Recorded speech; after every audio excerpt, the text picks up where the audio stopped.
News पहुंचाएगा हर खबर आप तक। जी नाज़रीन, इस वक्त मेरे साथ मौजूद है सैयद सुहेल आबदी साहब, जिनका ताल्लुक पाकिस्तान पीपल्स पार्टी से है।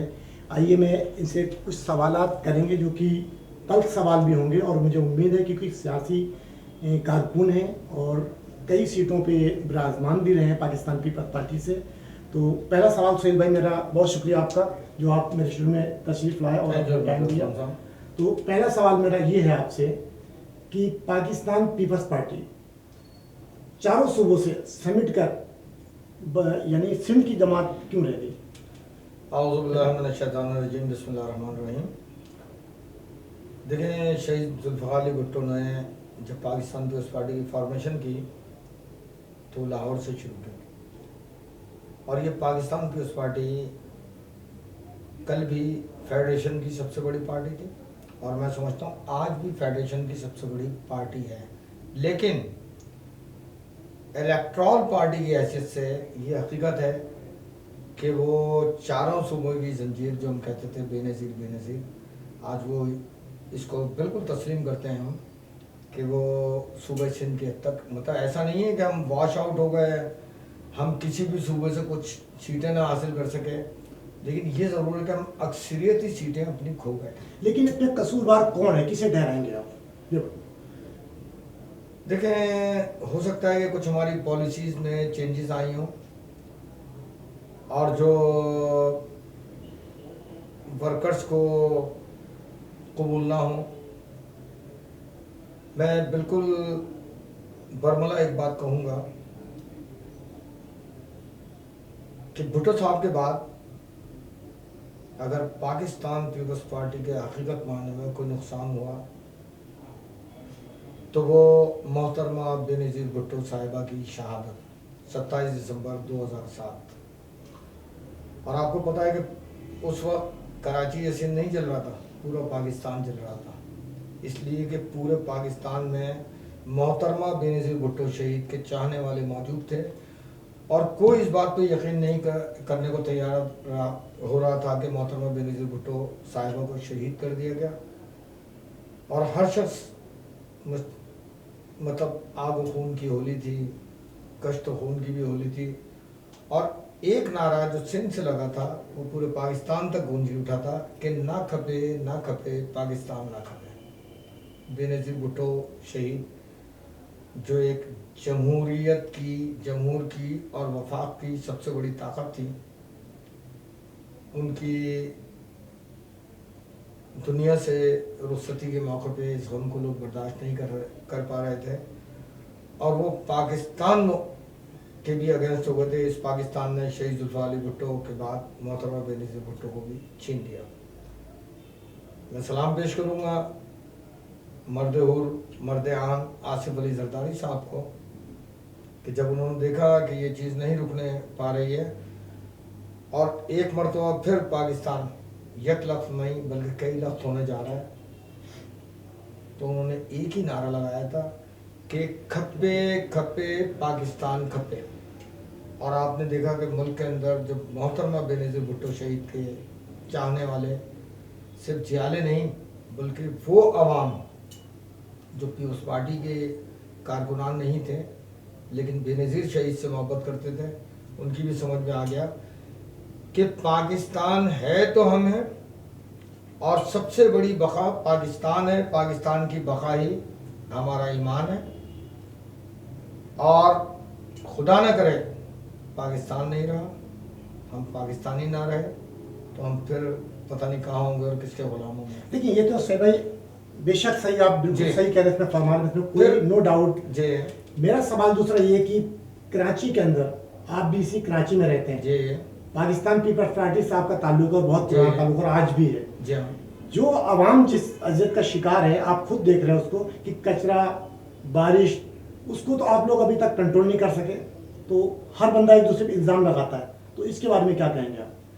देखें, बिल्कुल मैं इसमें कहीं किसी को डिफेंड नहीं करूँगा और किसी दूसरे को मुरीद इल्ज़ाम नहीं ठहराऊँगा।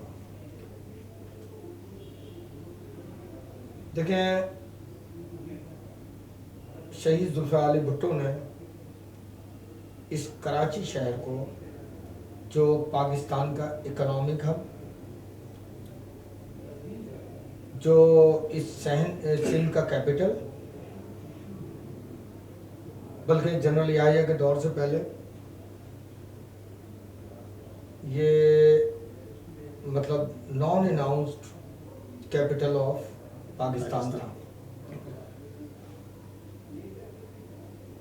कहना मुझे वो माजी की बातें पड़ती हैं जो कि नहीं कहनी चाहिए थी, वो आप सबके नॉलेज में है, लेकिन शहीद जुल्फ़िकार अली भुट्टो ने पाकिस्तान स्टील जैसा बड़ा इदारा, अब्बासी शहीद जैसा गवर्नमेंट का हॉस्पिटल, लियाकताबाद सुपर मार्केट जैसी एक बड़ी मार्केट जो आज उसका क्या हाल है, चले खैर वो अपनी जगह, और ऐसे बहुत सारे इदारे कराची को डेवलप करने के लिए, और कराची जो सिटी ऑफ लाइट कहलाता था इसकी रोशनियों को मज़ीद बढ़ाने के लिए ये सब इक़दाम किए। अनफॉर्चुनेटली कि शहीद जुल्फ़िकार अली भुट्टो को तख्तेदार पर चढ़ा दिया गया। 5 जुलाई 1970 को मसनद इक़्तिदार से हटा के 4 अप्रैल 1989 को उन्हें तख्तेदार पर चढ़ा दिया गया। उसके बाद मतलब 5 जुलाई के बाद ही, 5 जुलाई को हटाने वाला भी एक डिक्टेटर था, तारीख का सबसे बदतरीन डिक्टेटर जनरल ज़िया, जहाँ उसके बाद का जो टेन्योर रहा, ज़बाबंदी, ज़बां पे ताले लग गए थे, ह्यूमन राइट्स की धज्जियाँ उड़ा दी गई थी, किसी शख्स को अपने हुकूक के लिए आवाज़ बुलंद नहीं कर सकता था, और सबसे बड़ा जुर्म जी भुट्टो कहना था। लेकिन सुहेल भाई बात मेरी फिर सवाल वहीं खड़ा होता है, एक मिनट मेरा सवाल वहीं खड़ा होता है, आगे लेके चल रहा हूँ कि आप लोग एक तरफ चल कहते हैं कि भुट्टो का नारा लगाते हैं और उसके बाद आप कहते हैं कि ज़ियाउल हक ने ऐसा किया, ज़ियाउल हक ने नवाज शरीफ को पैदा किया और नवाज शरीफ के साथ आप इत्तेहाद कर रहे हैं, तो ये क्या सियासत है आप लोगों की? एक बात सुनो, मैं आपको ये कहूँगा कि politics is a variable subject, this is not a constant subject, constant lesson, constant point. सियासत में कल के दुश्मन आज के दोस्त, और आज के दुश्मन कल के दोस्त हो सकते हैं। और क्योंकि हमारी बात में उसी पे आ रहा हूँ कि जो हमारी चली थी, कराची आज क्यों गंदगी का ढेर है, कराची इतना तबाह कुन क्यों हो रहा है, और फिर आ जाऊँगा मैं उसी के बेस पे के नवाज शरीफ से आज हमारी क्यों मुफाहमत जारी है। देखें 87 में पहले बल्दियाती इंतखाबात हुए,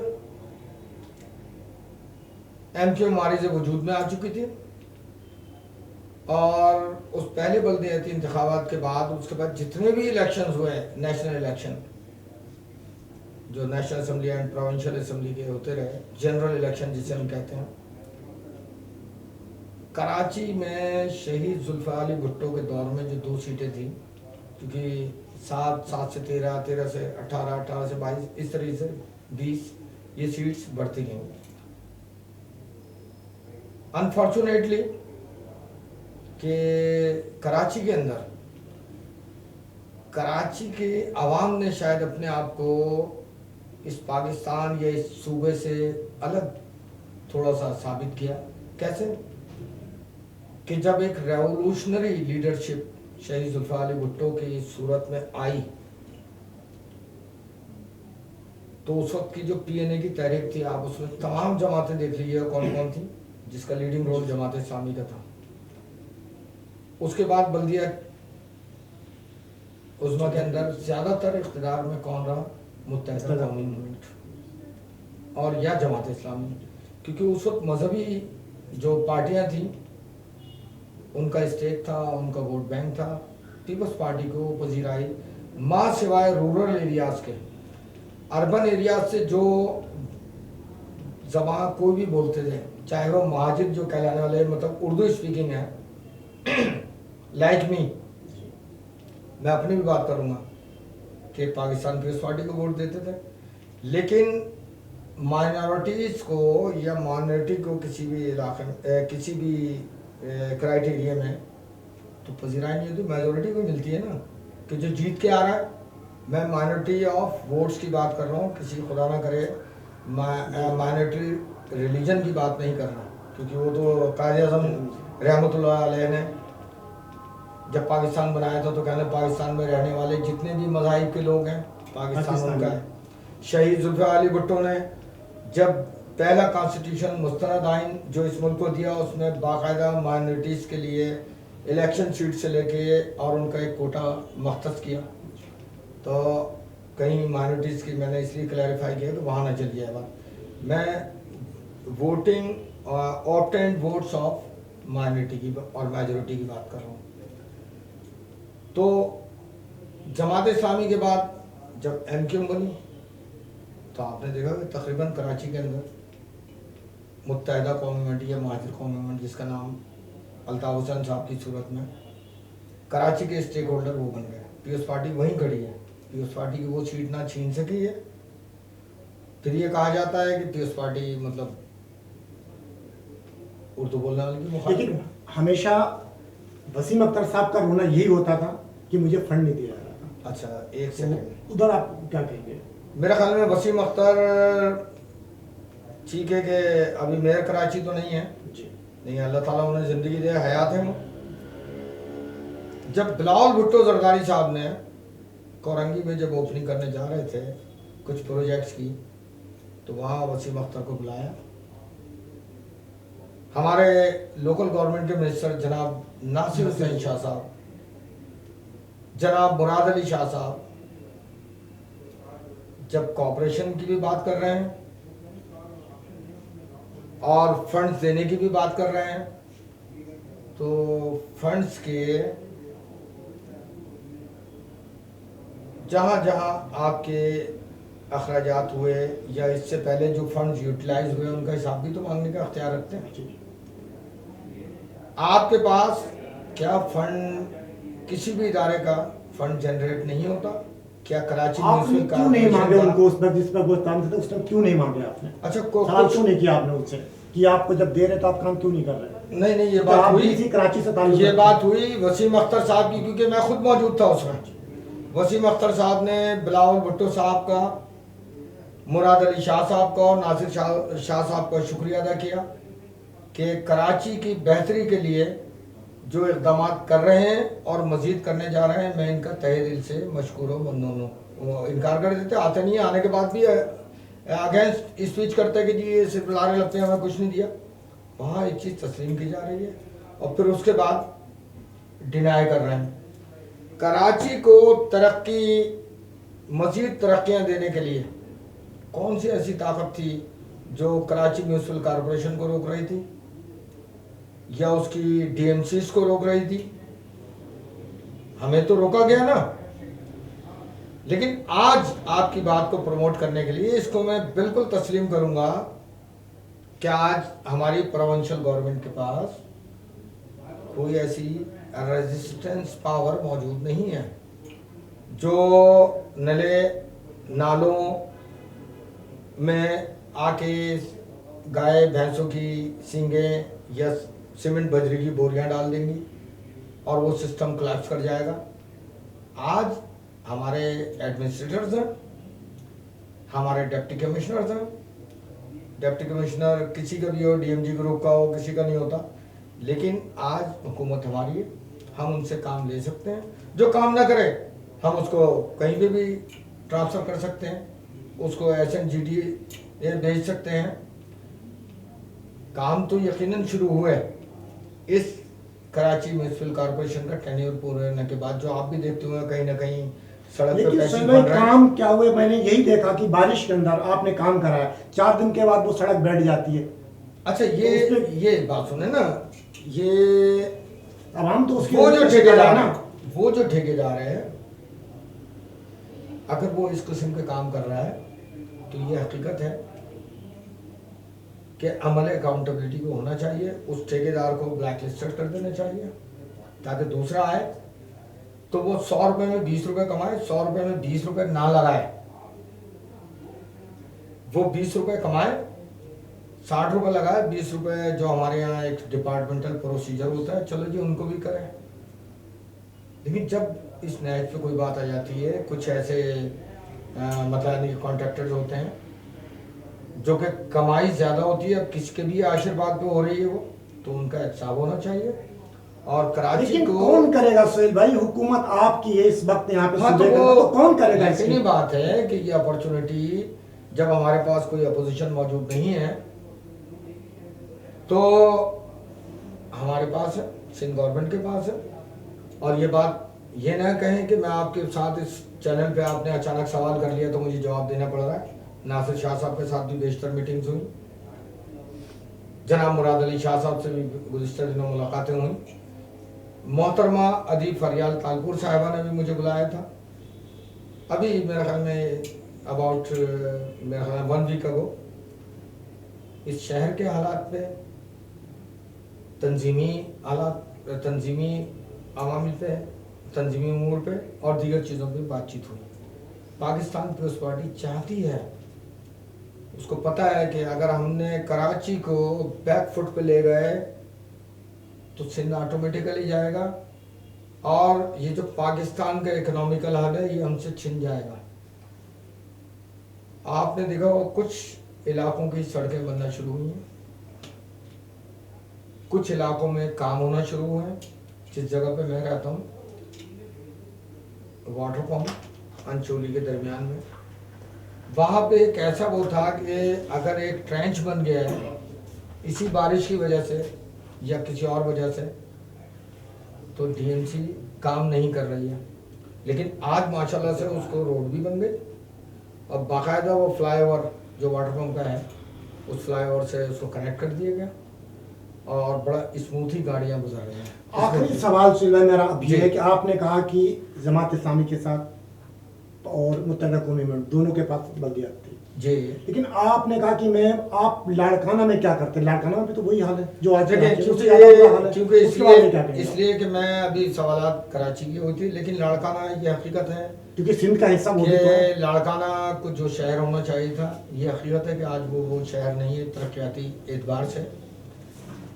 लेकिन अगर लाड़काना को भी हम पेरिस बना देते तो आज फिर हम पे सवाल उठता कि कराची को बर्बाद करके अपने कायदीन के शहर को आबाद कर दिया, उसको रोशनी वो शहर बना दिया। तो जनाब हमें तो किसी करवट भी सुकून से कहाँ रहने दिया जाता है।